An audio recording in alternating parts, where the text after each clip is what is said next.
Hello, beings of light. Welcome to another video on our channel. Today I'm here to share the story of a near-death experience of a young Brazilian man who suffered heart inflammation followed by 3 cardiac arrests, during one of which his blood pressure dropped to 0 and he almost died. Let's hear his story. My name is Rael Barja. I'm an actor, photographer. I'm 32 years old, and I had this experience when I was 18, on May 21st. It all began when I was living in Storie, in the interior of Sao Paulo, with my mother. My father worked far away, and my sister lived in Sao Paulo. I was preparing for college entrance exams, attending high school, and like any teenager of 17 or 18, I went out, drank, and had fun. I caught a severe cold that wouldn't go away.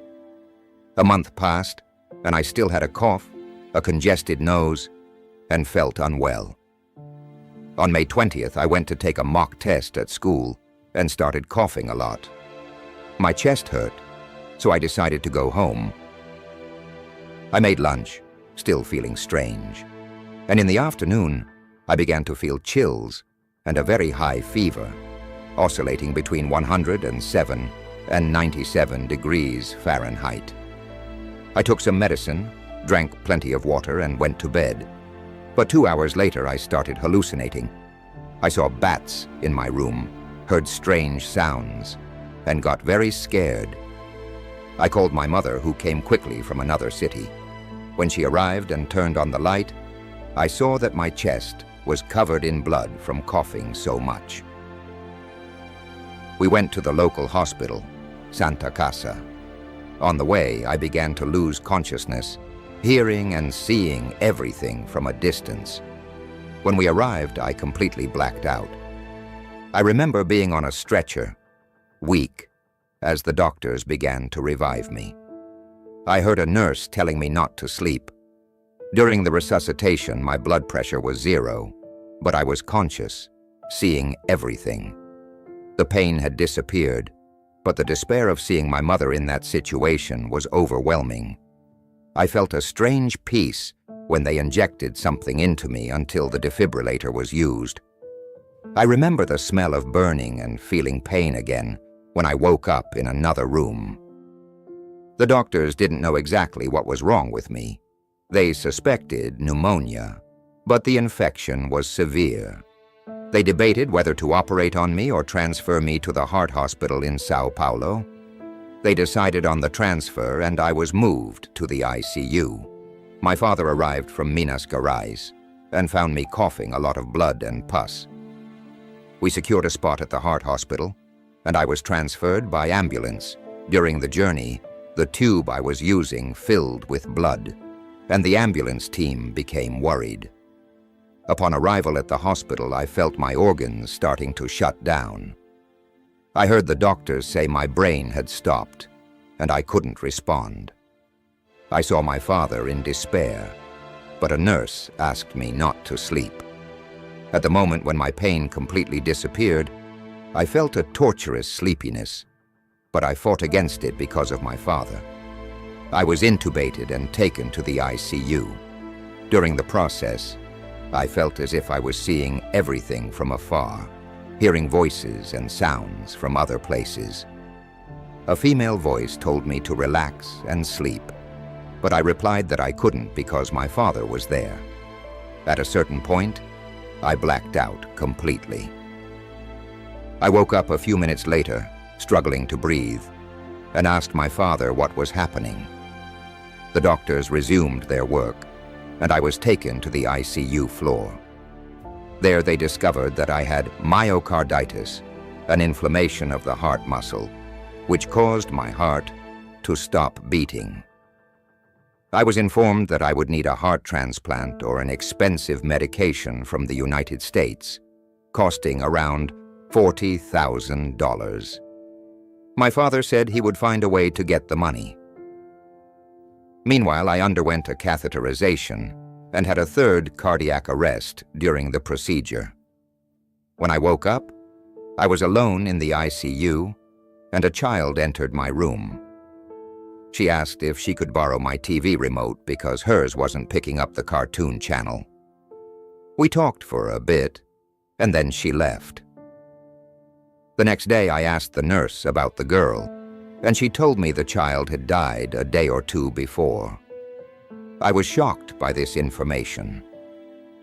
On the morning of the 22nd, after the catheterization, the doctors noticed that my heart had deflated and returned to normal. They conducted many tests and found that the virus and bacteria had disappeared. My father, mother, grandmother, and sister visited me, all very emotional because they had been warned that I might not survive. After a few days, I was moved to a regular room and continued taking medications and vaccines. I returned home after 23 days in the hospital, fully recovered. This experience changed my life. I developed post-traumatic panic, but I overcame it with the help of Buddhism and spiritual practices. This experience made me question many things about life and death. I vividly remember the sensations I had during my cardiac arrests. The first time my heart stopped, I saw my mother desperately trying to comfort me while the doctors worked frantically to revive me. I could see everything happening around me, but I couldn't move or speak. It was like I was observing everything from a different perspective, as if my spirit was outside my body. When the doctors used the defibrillator on me, I felt a jolt, but it wasn't painful. It was more like being pulled back into my body.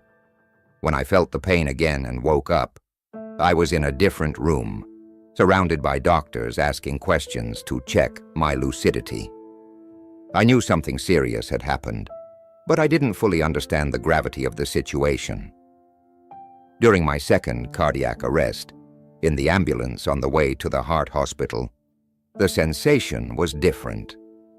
I didn't feel pain, but started to feel a growing discomfort as my organs began to fail. I remember hearing the doctors discussing the best way to stabilize me. When we arrived at the hospital, the sense of urgency and desperation was palpable. Once again, I saw everything from a different perspective, as if I were watching a third-person movie. A female voice told me to relax and let go, but I fought against it, determined to stay awake for my father's sake. It was an internal battle, where the peace the voice offered was tempting, but my love and concern for my father were stronger. During the third cardiac arrest, during the catheterization, the sensation of leaving my body was even more intense. It felt like I was being pulled into a different dimension, where everything was calm and peaceful. I saw a bluish-white light that seemed to envelop everything around me. The female voice returned, urging me to relax and let go. But again, I thought of my family and resisted. The experience with the child in the ICU was another significant moment. She seemed so real, yet there was something ethereal about her. When the nurse told me that the girl had died days before, I felt a chill. It was as if I had glimpsed another dimension where the living and the dead somehow meet. After these experiences, I began to question the nature of reality and the existence of an afterlife. The peace and love I felt during the cardiac arrests were unlike anything I had ever experienced. It was a profound peace, a certainty that everything would be okay, regardless of what happened. The post-traumatic panic I developed was challenging. I had intense panic attacks, where I felt like I was reliving the near-death experience. With the help of Buddhism, I learned to breathe and control these attacks. I found comfort in spiritual practices, such as meditation and reading sacred texts. Attending different spiritual practices, such as Umbanda and Spiritism, also helped me find balance and better understand my experiences. Today, I believe these experiences were a gift. They gave me a new perspective on life and death. I know there is something beyond this life, something filled with peace and love. and this certainty gives me the strength to face daily challenges and help others find peace in their own lives. If you enjoyed this story, please subscribe to the channel and share this video with your loved ones. Let's let more people know that death is not the end. I'll leave it here and see you in the next video.